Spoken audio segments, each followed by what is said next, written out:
Hong Kong. Isa ito sa mga lugar na dinadagsaan ng mga Pilipino. Kasi naman, kahit saan mo tignan, talagang mas malaki ang kikitain mo dito kaysa doon sa atin. Diyos ko, Michael, anak! Oh, di ba? Oh, hindi ba ang ganda-ganda? Bagay ito sa'yo. Oh, ayan, oh, tignan mo. Ito, meron pa, meron pa. Sandali lang, kumain ka na ba? Ipaghahanda kita. Tapos na. Tulog na ako. O, di sige, magpahinga ka na. Bukas na lang tayo mag...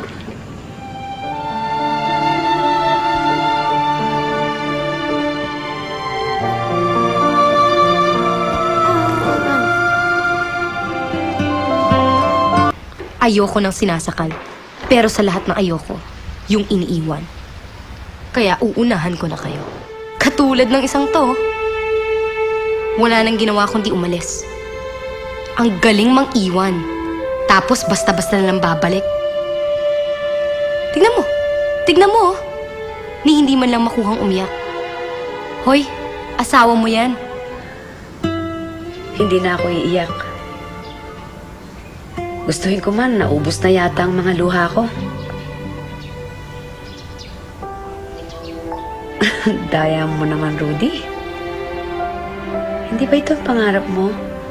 Yung mabuo ang pamilya natin? Maganda, ha?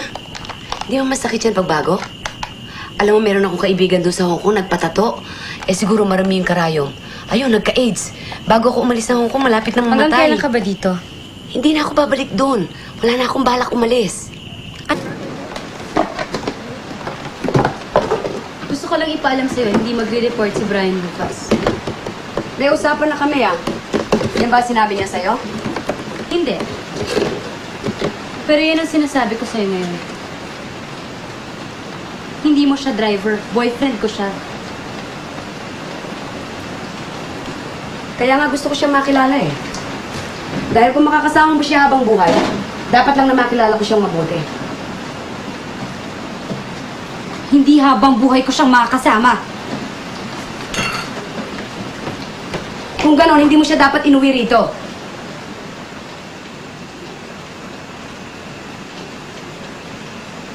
Nagkakaintindihan ba tayo?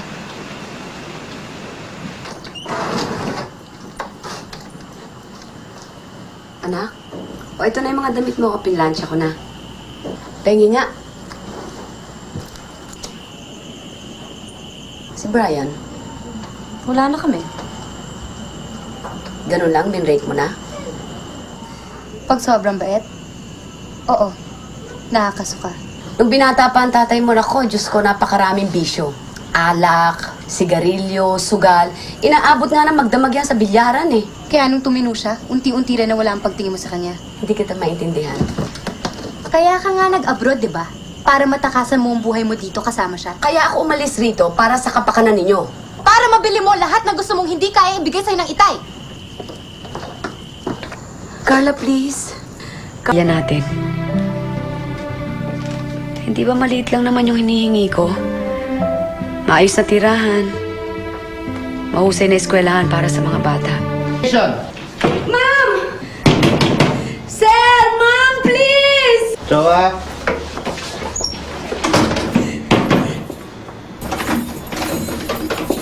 Sir! Piti naman! Maawa naman kayo!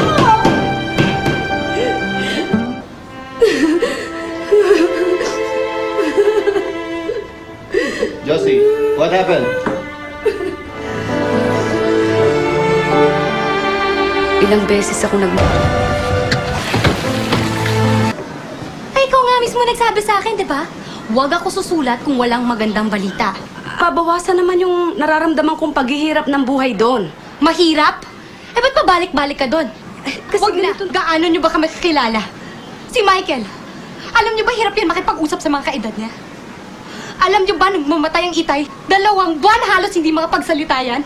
Wala pa siyang 1 taon. Nilayasan niyo na siya. Ni hindi niyo narinig ang unang salitang binigkas niyan.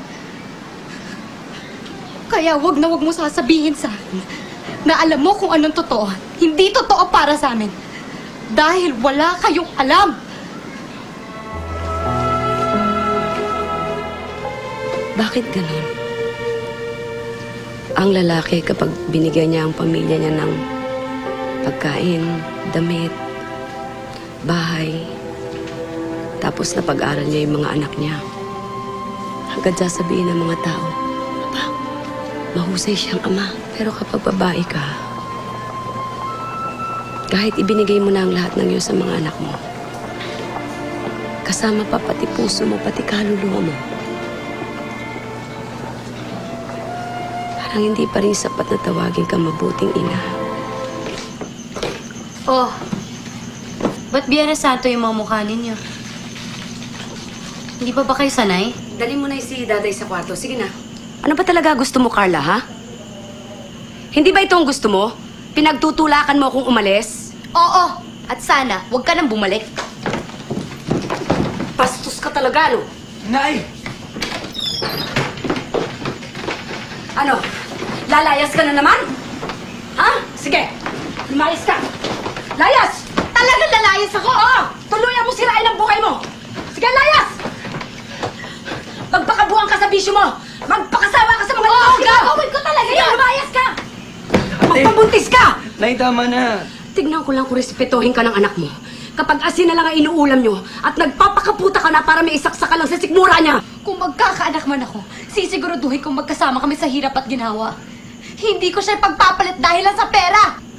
Kapal ng mukha mo! Nay! Nay! Nay! Kapal ng mukha mo! Wala kang utang na loob! Wala ka! Ikaw ang sumira ng buhay mo! Ikaw ang sumira ng buhay mo! Ang kapal ng mukha mo! Ang kapal ng mukha mo! Kung ayaw mo sa akin, ayaw ko rin sa'yo! Sana hindi na lang ako naging ina mo. Sana hindi rin kita naging anak. Ngayon, kung iniisip mong hindi mo ko pinili bilang ina mo, sana maisip mo rin na hindi ito ang buhay na pinili ko para sa inyo mga anak ko. Kung iniisip mo na sana binalik kita sa tiyan ko, sana maisip mo rin na ilang beses kong ginusto na hindi na kayo pinanganak. Para hindi nyo maranasan ang hirap dito sa mundo. Pero nandito na ako. Andiyan kayo. Kahit nandito na ako sa manlupalop ng mundo, dito dala-dala ko. Ang obligasyon ko sa inyo na bigyan kayo ng magandang buhay dahil magulang niyo ako. Hindi mo ako naiintindihan. Hindi ko hiningi lahat na binigay niyo sa amin. Kayo, may gusto na hindi ako. Dahil mahal ko kayo. Mahal ko kayo.